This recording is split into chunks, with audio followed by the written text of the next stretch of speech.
everyone, welcome back to my channel. For today's video we have my very first everyday makeup draw of 2020.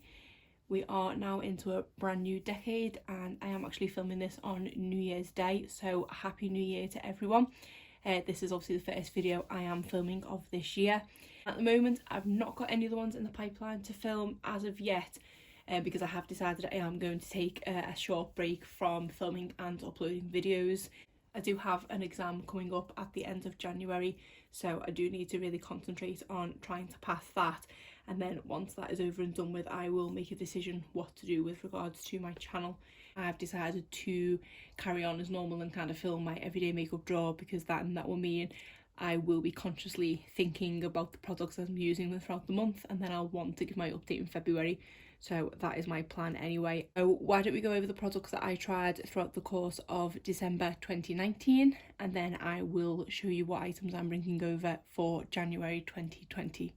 Start as usual with complexion products. I will go for the foundation first because it's here. We have the Makeup Revolution Conceal and Hydrate Foundation. I'm in the shade C4. I'm still really enjoying this, and I would definitely say that out of all the liquid foundations I have tried, this has got to be my favourite. It's just so easy to apply, it blends in really nice and it gives me that natural look which I do prefer. It's got the right amount of, not necessarily dewiness, but just a healthy looking skin, that my skin doesn't look flat when I use it. It also lasts a decent amount of time and doesn't break up in a lot of the places that I do struggle with foundations doing so. For ease of it, and because I do love it so much, this one is going to get carried over to January. Then we had a new foundation that I tried, and this is the Primark Double Coverage Matte Foundation, and this was recommended to me by my friend who has tried it after hearing that it is comparable to the Estee Lauder Double Wear. And to be honest, I do have to kind of agree. For £5 this is a really decent foundation. Shade match wise, it's not 100% there, and I have gone for Ivory, which is my kind of go-to shade. Shade range wise, I don't think they had an awful lot of choice. I do think they had a Porcelain, which would have been well too light, and then I think it was this one. So I think I probably need a shade somewhere in between Porcelain and Ivory, but for the summer this shade will be absolutely fine. This is another one that is a real natural finish. It lasts a good amount of time, and to be honest, I had said not that long ago, I'm currently working through some little samples of the Estee Lauder Double Wear, and I did say once I ran out of them I would actually purchase a full size of the Double Wear, but now I'm rethinking that after trying this. I'd be more inclined to just get another bottle of this if I did need it, or obviously start using this once those little samples run out. So would highly recommend it. For £5 you can't go wrong at all. This is a great little foundation. Then for my primer I had the Smashbox Photo Finish Primer. I don't seem to be getting very far with this tube. I still feel like I've got an awful lot of products in it even though I've used it a lot. Really enjoy using it. It does just give me that little bit of extra boost under my foundation and make it last that little bit longer. So I will continue to use this, but I actually found a different primer in my drawer that I'd completely forgotten about, which is the one I'm going to use for January, so this one is coming out. For concealer, I was using the Colourpop No Filter Concealer. This is definitely one of my favourite concealers. This is in the shade Light 16, and this just gives a real nice amount of coverage for kind of spot correcting and any red patches or anything like that I have. Because I don't wear foundation on a daily basis, I do just tend to go in and spot conceal. This is perfect for that, because I have had concealers in the past. Obviously I'm just going over the spots, I'm not covering a whole area, and sometimes it is glaringly obvious that you have done so, whereas this one just blends nicely into the skin, that it takes the redness of the spot down underneath, but you can't really tell that you've overly covered it with concealer. It doesn't go cakey in any way, so I do really recommend this. I was going to carry this over to January, but I did recently purchase a new concealer that I do want to give a go of, and then if not I will just come back to this one. My other concealer is the YSL Touche Eclat Concealer. I am in the shade 1. This packaging does have a habit of getting really dirty because the kind of glitter does pick up everything, so I'm not a massive fan of this packaging, but it was cheaper because it is limited edition. I've just actually purchased a backup of this in the January sales or post-Christmas sales. This one is obviously going to go forward to next month. And to set my under eye concealer I use the e.l.f. Under Eye HD Setting Powder. I don't know if they've discontinued this, because I wanted to go and get a backup of this, having picked up the backup of the YSL, and this is one I've not long started, and I could not see it on their website. They do have what appears to be an under eye setting powder, but it's not called the same as this, the under eye HD, and it now looks like it comes in a round pot. So it is the same price, it is £5 like this was. So I don't know whether to give that one a go or not, to see if it is the same. Love this setting powder and it works so well with the YSL, so this will obviously be going over to next month as well. Then for my brows, I have the Benefit Goof Proof Brow Pencil. I am in the shade 3. One is going great and this one's carrying over to next month as well. The brow product that I did actually try this month was the Benefit Precisely My Brow Pencil. This is just the half size one that I got for free when I spent not a lot on, I think it was Feel Unique. And this is the Very Fine Tip one. I've used this a few times and it is in the shade 3.5, which is slightly too dark for me, but I don't mind it as much as I thought I would. I did think that I would have zero patience when using a really fine tip, but the consistency of this is just right, that it's not too much hard work to kind of go through your brows. And what I would be tempted to do is use the Goof Proof for the front of my brows, where they are a bit more sparse and would take more work drawing in the brows, and then possibly use this for the tail, which is the bit that I don't mind being a bit darker anyway. But yeah, I was pleasantly surprised with this product. Not so much that I would say it would ever replace the Goof Proof, but I'm glad to have tried it and say it is a pretty good product if you've got a bit more patience. Apologies if I do sound a little bit croaky. I have been sort of terribly ill all over the holiday period. I got the horrible vomiting bug about a week before Christmas, and then that went, and then on Christmas Eve I developed a pretty bad cough and another kind of cold, so much so that I lost my sense of taste and I couldn't actually taste my Christmas dinner. I was devastated. My taste did eventually come back sort of towards the end of Boxing Day, but since Boxing Day I've had a pretty bad cough and I just can't seem to shift it. Today's the first day that I can kind of speak a bit more without coughing my guts up every few words, so that's an improvement and I hope that means it's going. But I'm aware, because this is a long video, my voice is probably going to get more and more croaky towards the end of the video, so I apologise for that. So on to the cheek products.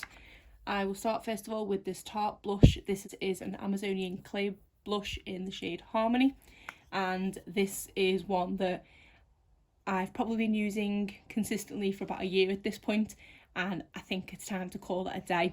Because the product is now in the outside of the pan, I'm really struggling to be able to pick it up and to make it kind of even, because when I put the brush into the pan it's not picking it up evenly, and then when I put it on my cheeks I'm having to go over it to give a kind of even look. So I think it's time to call it a day. It's not as if I haven't got any other blushes to go into, so this one is finally going to go into my empties, but I can't say I didn't get my money's worth out of it. The next blush I was using was this one from Flower Beauty, and this is in the shade Sweet Pea. After some frustrations with the Tarte blush, this is probably the one that I reach for over any other, and I absolutely love the formula of this. It is as good as, I would say, the Tarte blushes, obviously a fraction of the price because it is a drugstore brand. It is such a gorgeous shade, it just gives me a nice flush of colour on the cheeks, but it is buildable if you do need it to be. I find, and I don't know if it's just because that Tarte product is so old, this feels like such a smoother blush. It could be because it was brand new, I'm not too sure, but really enjoyed using this, and say I've probably reached for this more than any other blush this whole month. So much so actually I'm going to carry this one over to next month. The other blush I had in here was the Balm Frat Boy blush. This was my kind of go-to when I wanted a darker look, but to be honest, I kind of getting in my comfort zone reaching for the Flower Beauty blush, so I didn't end up reaching for this many times at all, especially in the latter half of the month. So I think I'm actually going to take this one out for next month and bring in a new one to try, just to mix things up a little bit. But do absolutely love this blush, the formula's great, it lasts a decent amount of time and it is a really nice shade, and definitely say one of my favourite blushes that I own. And we have the all over setting powder that I was using. This is the Essence All About Matte Fixed Compact Powder. I do believe they recently brought out a loose version of this, which I would be keen to give a go. Because of the two foundations that I've used this month, I haven't had to reach for this too much. I do like the finish of the Makeup Revolution foundation. This just needs a little bit of setting in certain areas, but I didn't feel like the Primark foundation needed setting at all. So I've not reached for it an awful lot, but when I have quite enjoyed it. I've realised with this one though that less is more. I do notice a little bit of flashback on photos if I do put too much of it on, but if I just go in at the areas that I need it and really blend it in, then it isn't a problem at all. For the price of this, it is a pretty good setting powder. I think actually I'm going to take this one over to next month as well. Bronzer, I was using the Milani bronzer, and this is the Silky Matte bronzer in the shade Sunlight. This is a really nice shade on me. It's not too light, it's definitely not orange tones, which is great because that's what I don't like. It does just bring a bit of natural warmth to my skin, but not too much. So I have actually remembered to reach this quite a few times this month, which I'm really proud of, because if you've been watching my channel for a while, you will know I'm terrible at remembering to wear bronzer. I think the fact of the bulkiness of it has helped in me remembering to wear it. So I am actually going to take this one over to next month because I have been enjoying it and I don't want to rock the boat, as it were. I was going to bring in the Physicians Formula Butter Bronzer because that's kind of equally as bulky packaging. But like I say, because I've been enjoying using this, I don't want to bring that in and then just start getting in the habit of forgetting all over again. So I would recommend this. For highlighter, we have the Balm Mary Luminizer. This has been my go-to everyday highlighter for a long while now. Again, I was nearly considering bringing in the e.l.f. one, but when I compared the two shades next to each other, I think that one is a little bit too of a warm gold, so I'm going to just carry this one over to next month. For my brighter highlighter, we have the Precious Petals. This is the warmer of the two shades that I have, but I've had this one in here for long enough now, so I think it's time to switch this one up with the other shade that I have. Formula-wise, this is great. It is a blinding highlight, but not too blinding, just the kind of level that I like. It's a nice smooth formula. It doesn't emphasise any texture at all, and for the price of these, I would recommend these too. I do normally have a setting spray kind of sitting here, but I've decided I'm just going to keep using the Morphe Continuous Setting Mist until it runs out, basically. So I felt it was a bit pointless it being here because it wasn't as if I was ever switching out. It was just that same one. But with that one, I've just decided it doesn't kind of sit in here, it does sit to the side anyway, so I'm not going to bring that one over from now on. But just know, until you see it in my empties drawer, that's the setting spray I'm using. For the eyeshadow palette I was using, the first one is this e.l.f. The New Classics, and this is one that I tried for the first time in December and I absolutely fell in love with it. I do have, or did have, the Opposite Attract from this same line from e.l.f. and I didn't really enjoy that one at all. It was a little bit too dark. Formula wise it was fine, but there's the shades, I didn't find myself reaching for them. Whereas with this one, I feel like they've improved the formula, plus these shades are kind of my go-to. There are a few shades in here that I've been constantly reaching for. For my kind of crease shade, it's been either Truffle or Charmer. I think Truffle's probably my more preferred one out of them two. For the outer corner, I've been going in for Muse more. I quite like the shade Airs, but it's a little bit too cool tone, so Muse is kind of my sweet spot for the outer corner. And then for all over the lid, I presumed I would be constantly going into Cosmo, Beloved and Glamour, which I do go into a lot, but this shade Platinum here has probably been my most reach for one. I think it's because it's slightly different to anything I have in my collection. It's kind of, I'll bring it right in. You've got these three shades here, which to me are kind of in the sort of green family. This one is a, I wouldn't say lime green, but it's sort of in that realm. And then this one here is a grey green, and then this one is a kind of really pale gold with a hint of green in it. It's not really shown on camera properly, but that's how I interpret those shades. But this is just such a gorgeous shade all over the lid, and then sometimes I will kind of fade it into that one in the outer V. And these are the shades that I probably didn't think I would reach for. I thought I'd just constantly reaching for these kind of whiter looking ones, but yeah, definitely been reaching for these and I'm enjoying it so much so I was nearly considering taking it over to use again this month, but I always switch my eyeshadow palettes out, so I want to continue to do that, otherwise I'll just end up keeping using the ones that I love the most and a lot of other ones will fall by the wayside. But yeah, definitely so glad I purchased this. I think I have Jessica Braun to thank for that, because she kept saying about how good it is, and now I can see why she was reaching for it day after day, because it is a great little palette. I haven't tried this one yet, and you are a neutral lover, I would recommend it. Then we have the Urban Decay Born to Run palette. This is one of my palettes that I do have to force myself to use, kind of what I've just said about if this one wasn't put in here, I know I wouldn't reach for it. I don't know what my issue is with it. It's a great palette in that it's got a lot of choice in here, but I don't know if it's because it does go more on the dark side of things, possibly similar to the e.l.f. Opposite Attract palette that had quite a few kind of darker purples, greens, pinks and things like that in it. This is kind of my comfort zone with this palette, really, this top row. I don't reach into the second rows very often, I do just tend to go here, so I'm definitely not getting full use out of this palette. So much so where I'm thinking, do I know someone who would make better use out of it? I kind of wish we had access to a website where we could sell makeup here other than kind of eBay. I know there's one that they use in America, which my mind has just completely gone blank. If I can think of what it's called, I'll pop up in writing on the screen, but they have a website where they kind of, I know a lot of people sell used makeup and clothes and things on there, whereas I don't think we have that. And when I've looked into things like this on eBay, you don't know if a lot of them are kind of fake, and I can't imagine someone would buy it or pay a decent price for it, because it is quite untouched. I say, apart from this top row, a lot of the shades have been swatched and that's pretty much it. So it is in really good condition, so I could get a good price for it if I could find the right place to sell it. So that's where I'm kind of at with this one. I don't want to completely give up on it yet, but it is kind of hanging on by a thread, if I'm honest. Then we have the Too Faced Chocolate Bonbons palette. This is another one that was new to my collection this month, and this is one that I actually purchased from the website Glambot, which, for those who don't know, this is a place to buy used makeup.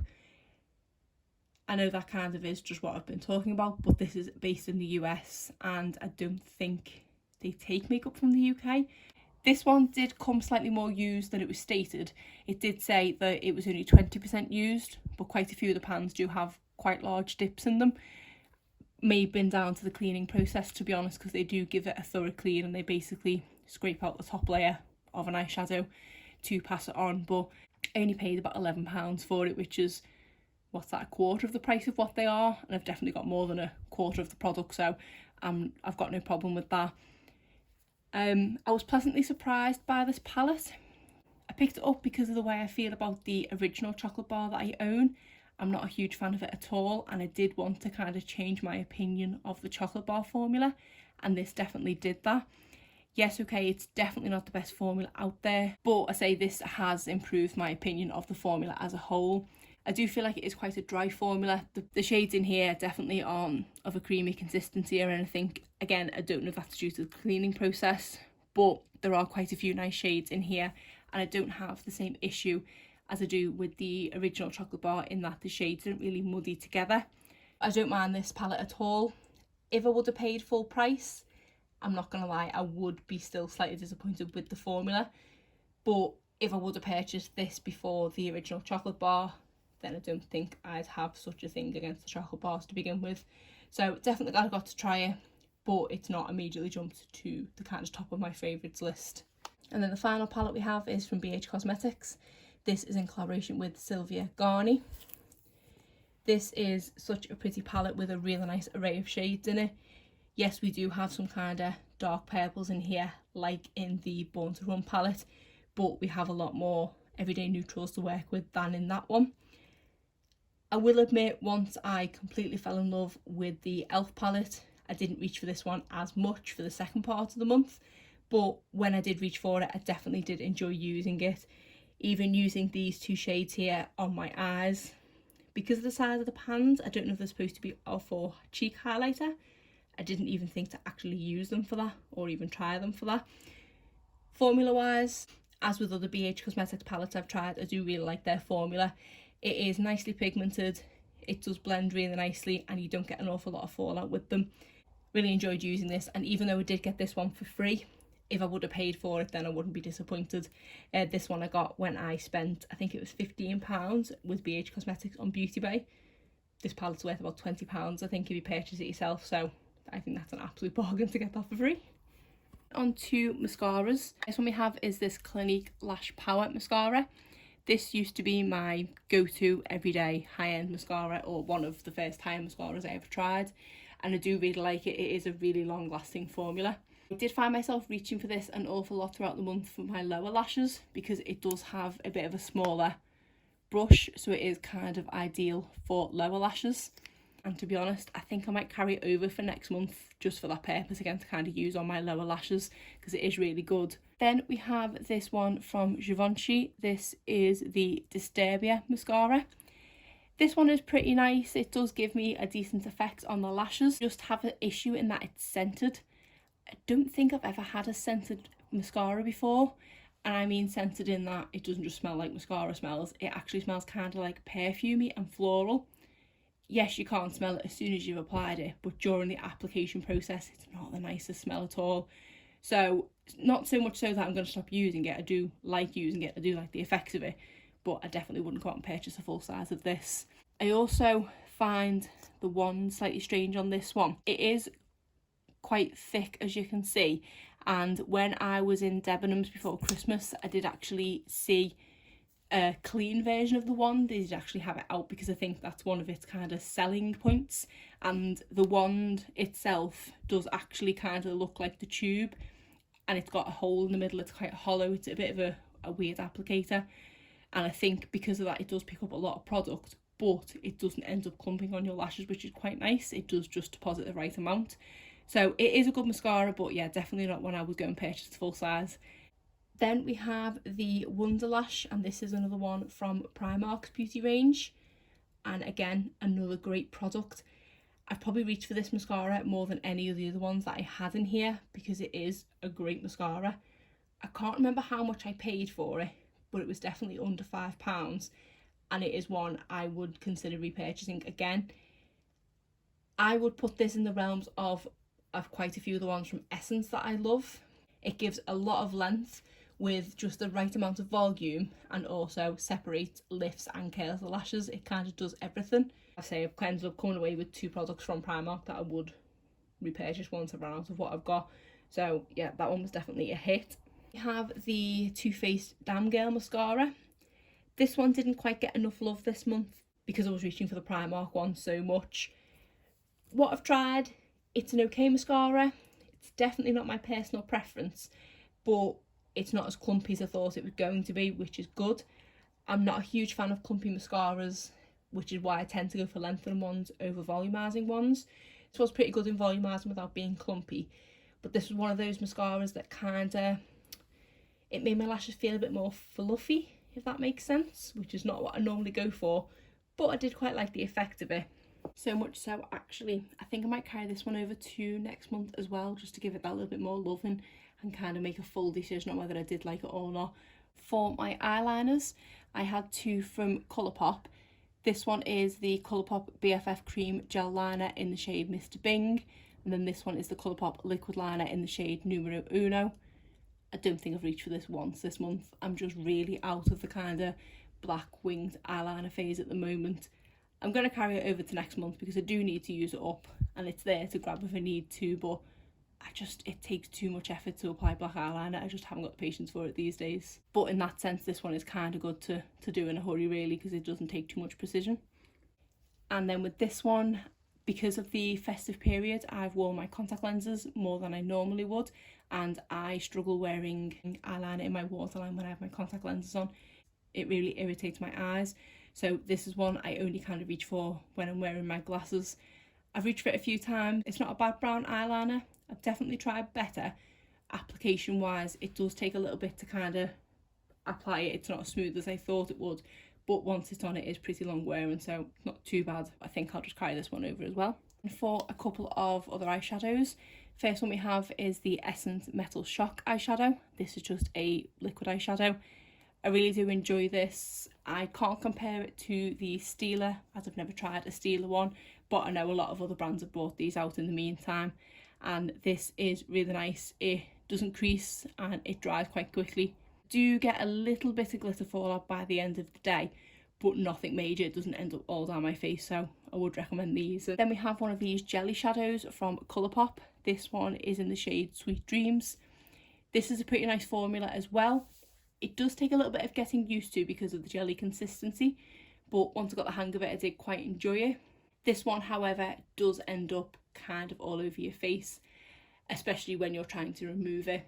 It isn't the easiest to remove and did take quite a few goes over with kind of makeup remover, and then in the end I just went in with makeup wipes to get the excess glitter off my face. So it is a nice product which I'm glad to have tried, but it is a bit messy to work with, so I'm going to take this one out for next month as well. Then eye primer, we have the Milani eyeshadow primer, staple in my collection, and I'm just going to carry this one over to next month, although another thing I always do forget to apply. For lipsticks, we had a few hits and misses this month. I did worry because of putting so many in that I wouldn't get around to testing everything properly, but I did manage to give everything a fair shot. I will start first of all with this Colourpop. This is one of their Velvet Blur in the shade Mesmerise. I was not a fan of this. It is a really nice shade, or so it looks in the tube, but it actually goes on the lips more pinky than a kind of red tone there, and it looks like, to me, like I've had a darker pink lipstick off and kind of wiped it off, and then it just looked like it's the remains. It isn't the neatest to apply as well. It does take a bit of precision and it does go outside the lip line, so I'm definitely not a fan of this. It doesn't last very long compared to their normal cream lipstick formula.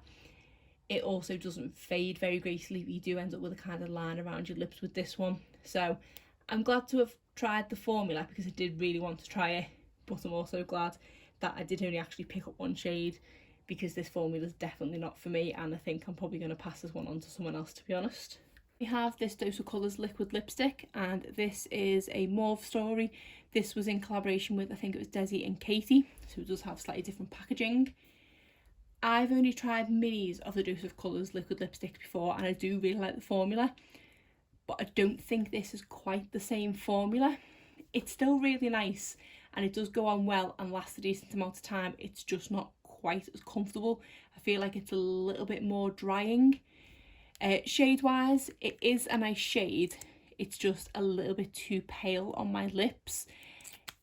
Kind of like your lips, but better, but not quite better, if that makes sense. In that it's one of those, have I got lip colour on? I can't really tell sort of lipsticks. So I'm glad to have tried it, but I do kind of wish I just picked up one of their normal range in quite a few of the shades I do have my eye on. I'm still going to use it, it's just definitely not a favourite. Then we have this Nip and Fab liquid lipstick, and this one is in the shade Marshmallow. I enjoyed this more than I thought I would.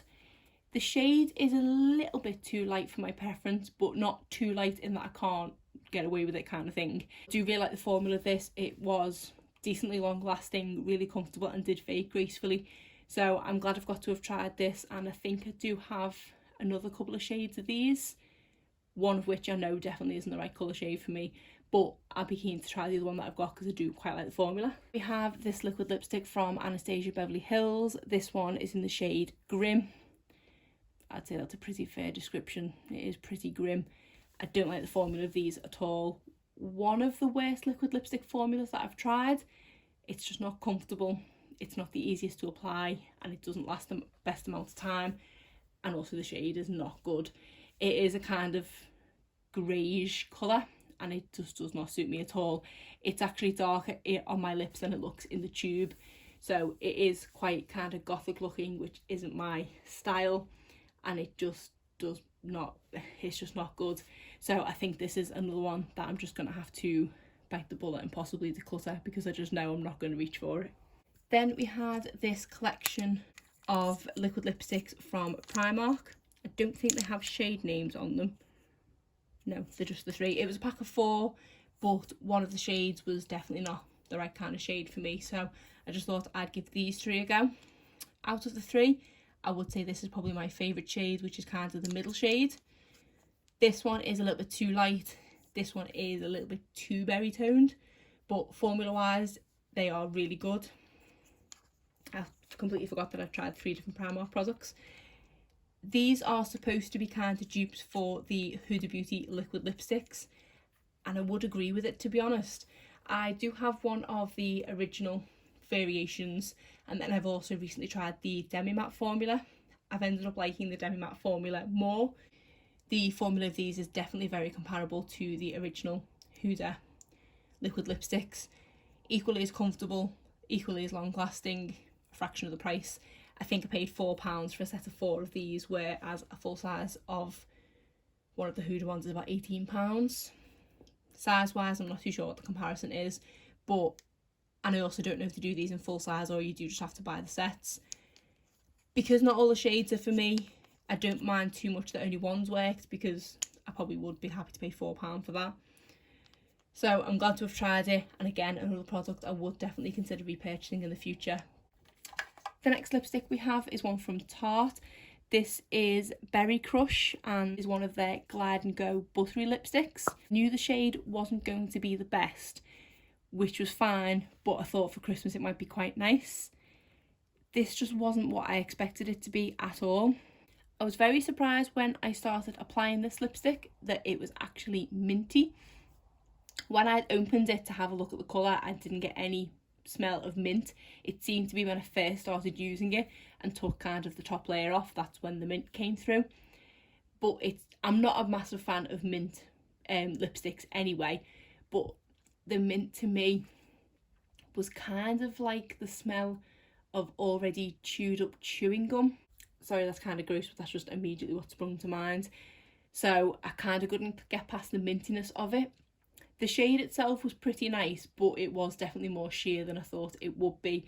So it did look like a slightly washed out red. At least I've tried this formula because I've definitely gone to purchase full size of these when they've been in the sale. So now I'm glad I don't have to, because I did get this. I think it was only a point per, so it's kind of no great loss. Packaging super cute, and I don't think I'm going to declutter it just yet because it's definitely not unwearable. It's just not what I was expecting. Final lipstick we have is from Maybelline, and this is, I think, one of their colour sensational ones, and this is in the shade Mauve for me. It's not very mauvey, I would say. It is more a kind of just a warm nude shade, but I've enjoyed this definitely more than I thought I would. When I had swatched this on the back of my hand, it was pretty sheer, but it's actually really buildable on the lips. If you go over with just one coat, it is just like a nice little flush of colour, kind of like a tinted lip balm. But if you do go over a few times, it is a decent amount of pigment.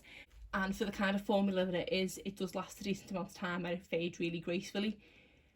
I did have to reapply it a few times throughout the course of the day, but because it is so moisturising, I didn't mind too much. This was definitely the best lipstick to have in here for this kind of colder month. I was tempted to take it over to January because of that, but I am actually quite tempted to just throw this one in my handbag. I do tend to like my most moisturising lipsticks in my handbag because it is, throughout the course of the day, that they're the kind of things I want to grab for. I think I actually purchased this with points from Glossybox reviews, and I just kind of got it on a whim, but yeah, glad to have tried it, and this was definitely a little pleasant surprise. So now I'll just move back the products that are getting carried over from December to January. For primer, we have this Avant Pro Perfecting Collagen Primer. I must have got this in some sort of Glossybox because that is a kind of brand that appeared quite a lot in Glossybox. I don't feel like I've used it much at all, but this is a really pricey brand, and no doubt this was a pretty pricey product. I can't remember if I've even tried it and what my thoughts are, so I thought I'd give that a go. Plus, because it's a little bit bigger, I might remember to apply it more. For foundation, I'm bringing in the L'Oreal True Match. I literally went to the back of my foundation drawer and brought forward this. I think this was one of the oldest foundations I have, and I can't even remember the last time I reached for this. Now I've got it under the light of the camera, I can see that it does have a bit of a shimmer to it, so not too sure if it's going to be what my preference now seems to be, possibly why it was at the back of the drawer, but I do have this trusty foundation to fall back on if not, so I'm going to give this one another go. For concealer, I thought I would try this one from Essence. This is the Camouflage Plus Matte Concealer. I don't know if this is supposed to be like the e.l.f. one, if they've brought it out since then, or if it's older than them. I went for the shade Light Ivory. I'm hoping it's not going to be too light, but we shall see. It was only a couple of pounds if the shade's not right, but I'm keen to see what the formula's like. For highlighter, I'm going to bring over the Blossom Glow shade from the Wet n Wild Mega Glow, because that hasn't been in here for a while. I was feeling brave and brought over this one from Cargo. This is one I got in Tribe Beauty Box a while ago, and as you can see, it's a very bright colour. I haven't even swatched it yet or anything, but I'm hoping it is a case that I can go in with a light hand and it won't be too overpowering.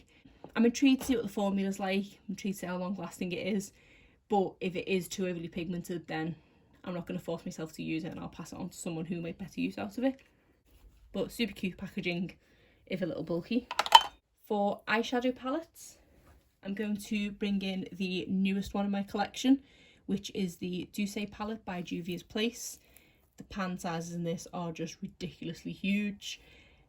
Nice array of shades in here, hoping I can still come up with some kind of everyday looks out of it, but I've then got pops of colour if I so wish to reach for them. I'm pulling back in the Balm Meet Matchmaker. Haven't reached for this one in a while, so thought it was due some love. One of my favourite eyeshadow palettes. I just love the layout of it with the duos and the kind of families and things like that, so excited to break back into this one. Then I thought I would go real old school, bringing in my Urban Decay Original Naked palette. It's literally a bit dusty, so excuse that. I can't remember the last time I reached for this palette. Looking at the shades, they are looking a bit dry, so I might have to kind of just go over each shade and wake them up sort of thing. But because this is the first ever kind of full eyeshadow palette I ever tried, and now I've tried so many others, I'm keen to see what my thoughts are on the formula of this. Obviously I won't hold it against it that it is now really old, but yeah, I thought it'd be a bit nostalgic and bring this one in for January. But mascaras, we've obviously got the two that I've brought over from December. Then I thought I would bring back in the Tarte Big Ego mascara, just to basically use it up because it is quite a small sample. Then I have this one from number 7. This is the Lash Impact Waterproof. I got this at the Glamour Beauty Festival. I don't know if I've tried this one in the past or not, so I thought I'd give it a go. I have a mini of the Benefit Bad Girl Bang mascara. I think I've had this open a little while, so just want to finish this one up. And finally we have a brand new tube of the Benefit Roller Lash. This was my go-to high-end mascara before trying the Bad Girl Bang. I had this tube but never actually got around to opening it, so I feel like I just need to use it now. Lip products, I thought I would bring back in this little Sugar Coat liquid lipstick from Tarte. As you can see, it is a tiny one, and I used this the other month and probably won't get much more use out of it, but just want to finish that one up. And we have another one from Tarte, unintentionally. This is one of their lippy lingerie pencils, and this one is in the shade Envy. Thought it might be quite nice this time of year, plus it is quite moisturising. Then we have a Colourpop lippy stick. This is in the shade Can't Wait. Can't remember the last time I used this one, so I thought this one could do with some more love. Then we have a Jeffree Star liquid lipstick in the shade Celebrity Skin.